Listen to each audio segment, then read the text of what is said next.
Buongiorno, tenente. Vedo che non vi siete presentato da solo. Spero non abbiate portato con voi tutte le truppe alleate.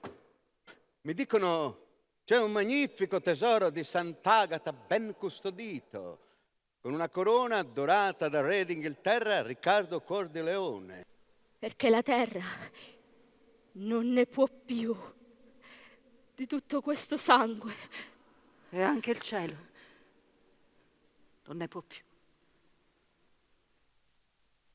Quella notte stessa i soldati, usando violenze e minacce, arrestarono la ragazza e la portarono davanti a Quinziano. È meglio scegliere stupidamente di andare in carcere incontro a pene e tormenti? Oppure da saggia e nobile come la natura ti ha fatto, è meglio sacrificare ai nostri dei? Ti auguro che tua moglie sia come Venere e tu come Giove. Non ti permettere!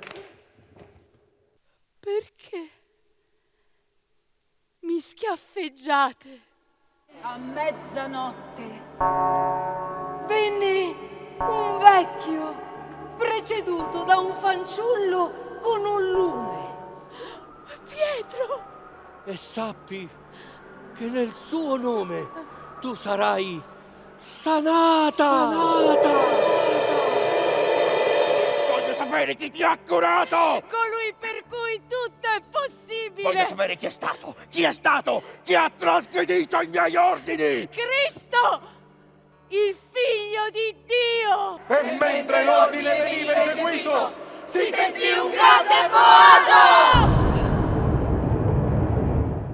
Dette queste parole alla presenza di molti. Agata spirò. Poi, a confermare la scrittura dell'angelo del Signore, dopo un anno, Il monte